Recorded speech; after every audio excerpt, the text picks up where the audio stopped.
Hey guys, it's a Sunday, it's minus 17 Celsius, and we're out for a fat bike ride. Today we're going to do a ride out to a old abandoned railway bridge. I actually did this ride yesterday with my brother, and it was well, quite a bit warmer than it is today. It was only a degree or two below freezing yesterday, but now it's closing in on minus 20. But we had an awesome ride yesterday. I said, you know what, this route will make a nice video. So I came out here again by myself to do it. The route is 31 kilometers.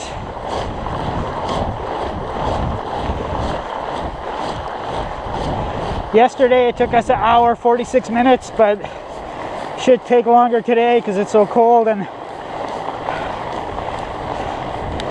I lowered the air pressure in these tires for a ride I did last night, and then I didn't pump them up for this ride, and it's definitely noticeably slower than I was rolling yesterday. No big deal. Country roads. These are gravel underneath. Now just beautifully snow covered. We have one big climb, and it comes in 6 kilometers into this ride.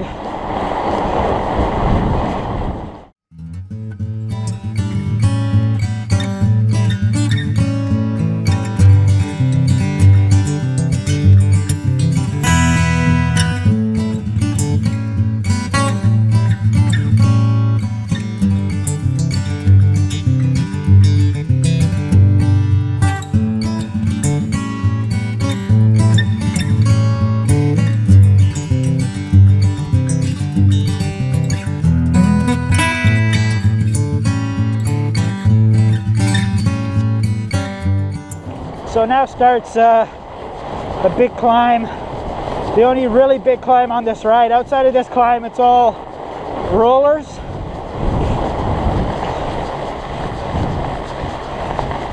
So once we get this over with, the rest of the ride's not so bad. And I am tired since I did 3 hours yesterday and over 3 hours the day before. But I have trained myself to be able to do multiple 3-hour days in a row. That's a good sign. I've got some endurance. Already put it in the small ring, and we're just gonna try and spin our way up this.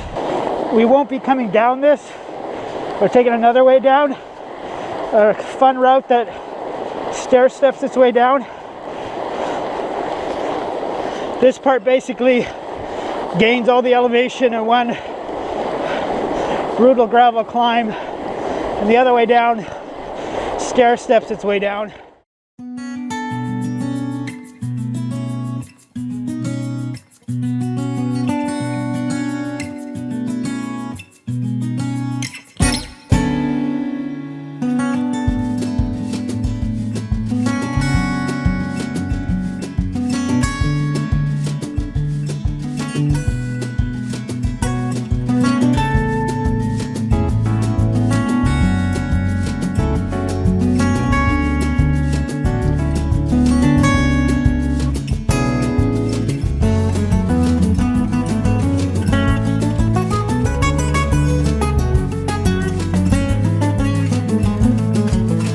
Slackens again, and then one more pitch. The snow is this crunchy kind of snow that it's got a fair bit of rolling resistance, and we let air out of the tires for a ride I did last night, and I didn't re-pump them up. So now we get into relentlessly rolling terrain.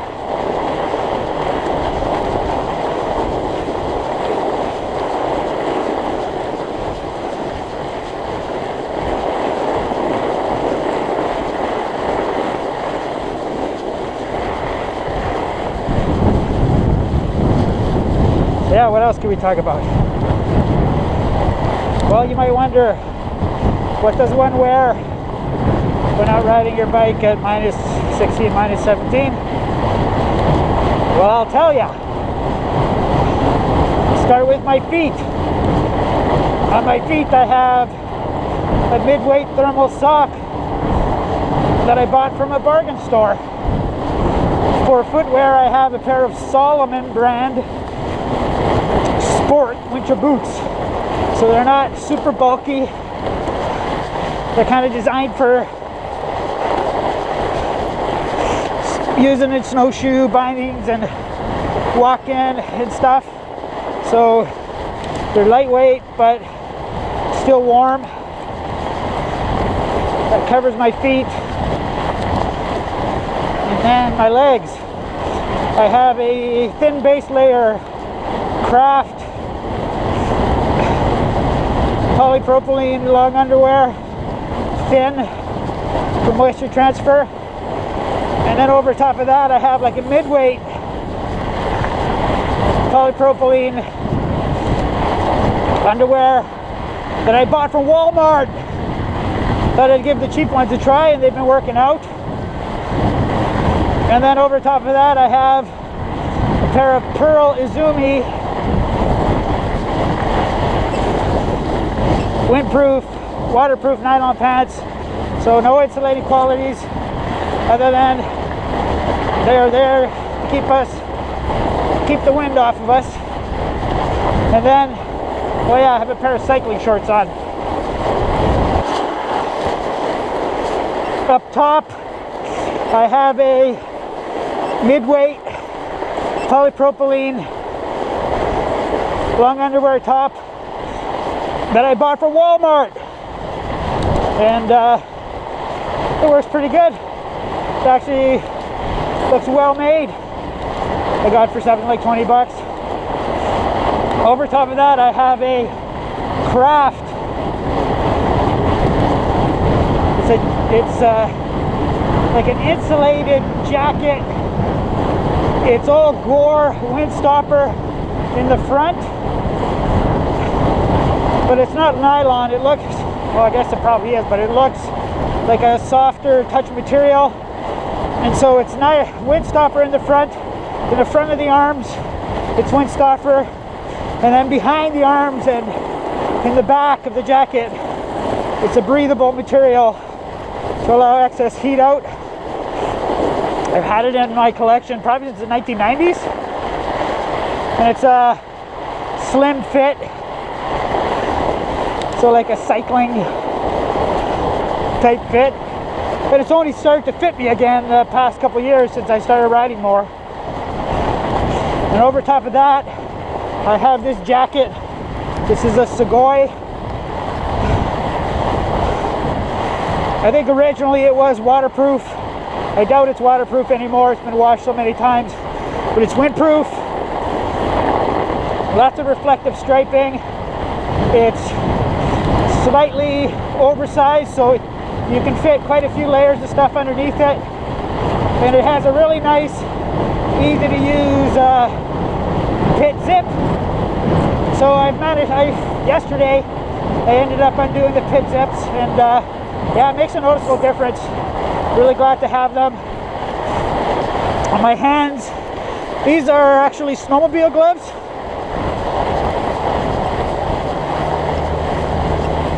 Got a car coming up behind us. No, not a car, a Polaris.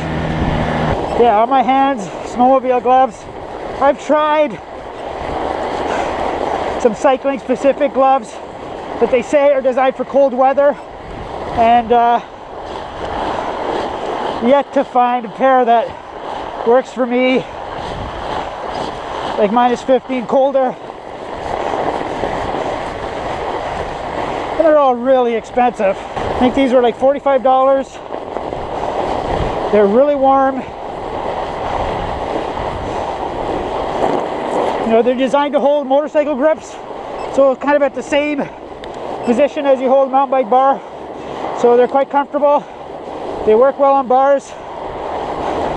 The gauntlet cuff makes them really easy to pull on and take off. Do it fast. They've been doing really well for me.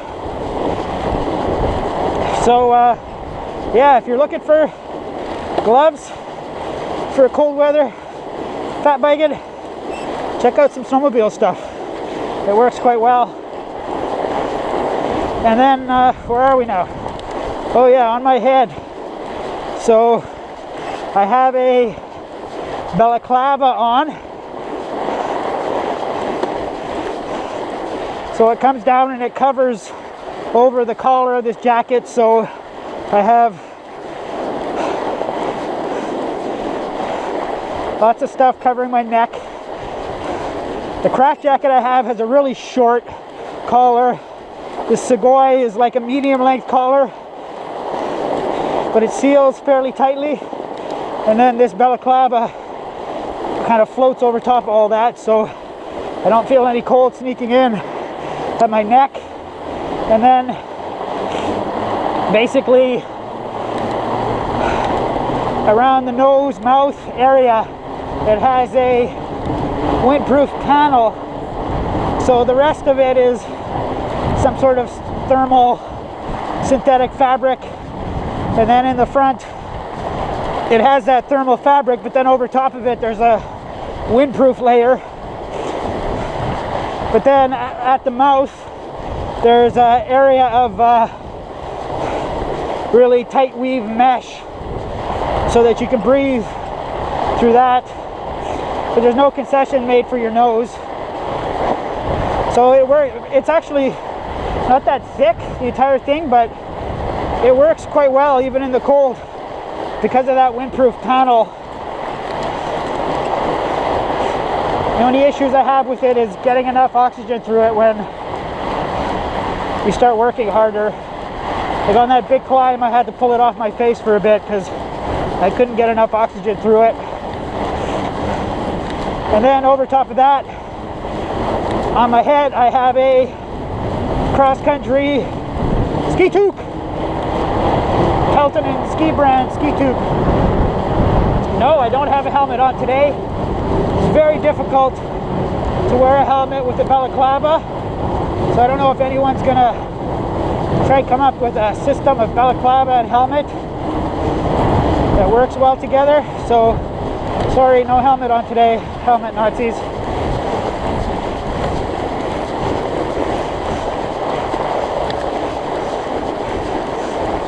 So that covers, I think, everything I'm wearing.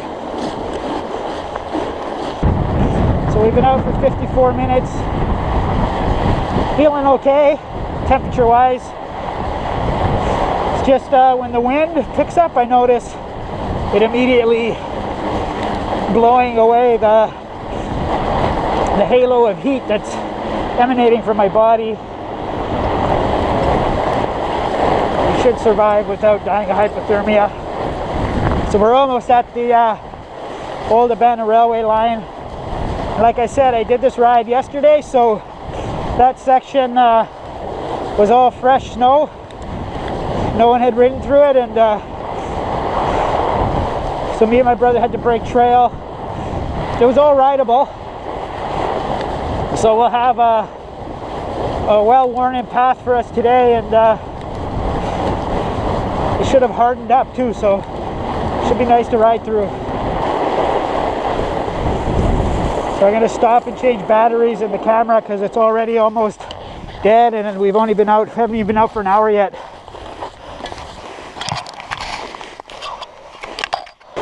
So batteries are switched out and we are on our way.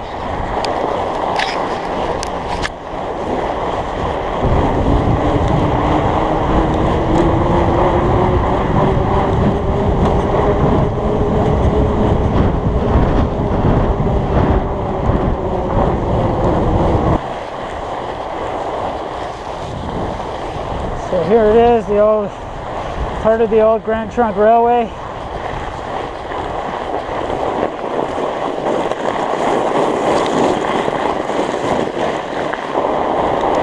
Very crunchy because it was warm yesterday and got really cold. So these are our tire tracks from yesterday. 2.5K of this boring old railway line before we get to the bridge.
gonna walk, ride it one way and walk the other.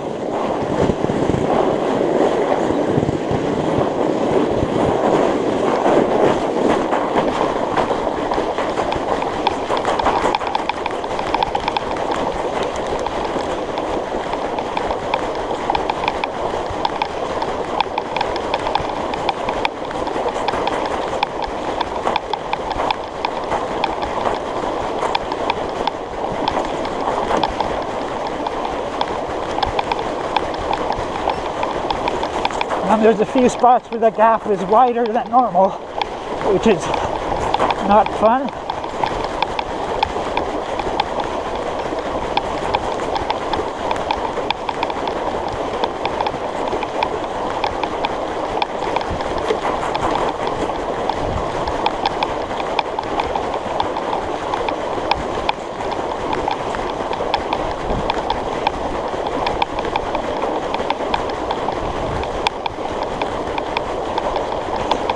Here there's a wider gap. You're going to need to have to pull on the front wheel.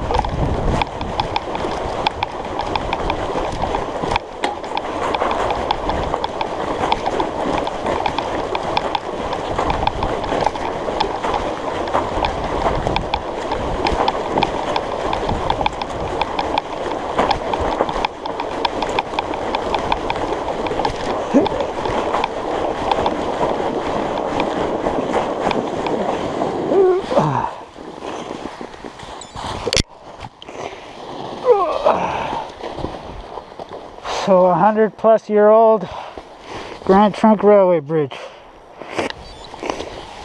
So we'll walk now.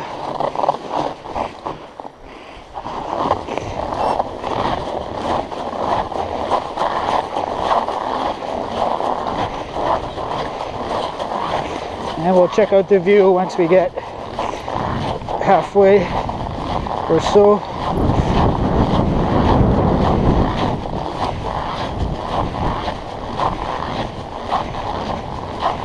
Keep an eye on my feet where we're going here, because the gap between the ties is actually pretty big. You could stuff your foot through one of those and break your ankle.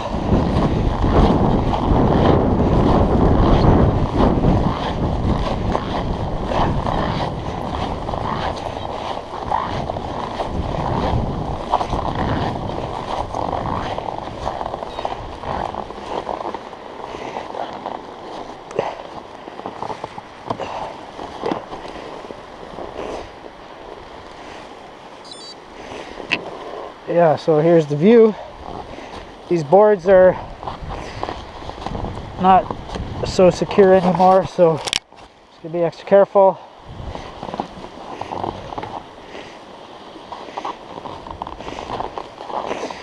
I think this is the Kaministiquia River. I'll have to double check because it flows into the Dog, or the Dog flows into this one. I forget how they say it.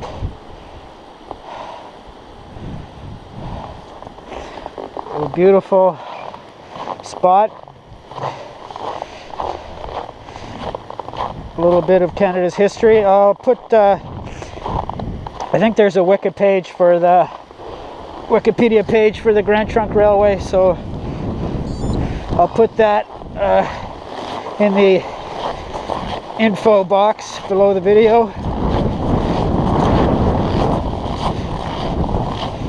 My toes are starting to feel cold. We got about an hour to get back to the car, so hopefully we don't run into any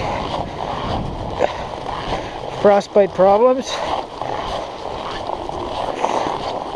Oh, they're nicely spaced for walking for my stride. They're pretty much perfect.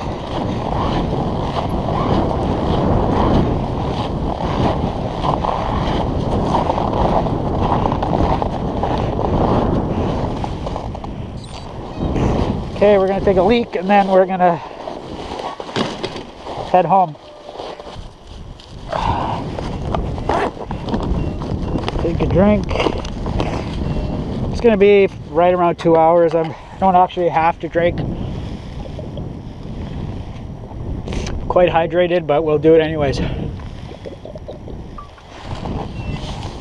All right.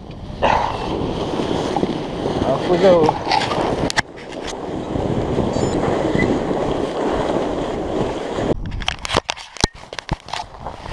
Okay, we're all freshly batteried. I changed the memory card in my Hero3.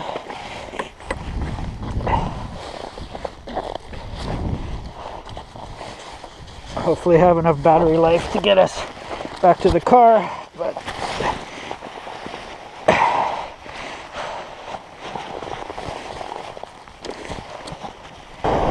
just relentless rolls up and down. And these rolls are extra slow today and extra tough because they're on a fat bike, so they take longer. Essentially the hill becomes twice as long. Okay, so we're coming up to a high point. So now it rolls its way down.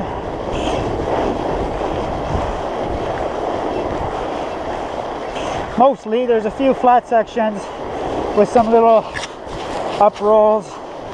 But in the summertime, this is awesome. You can carry a lot of speed for a good length of time.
Back to the car.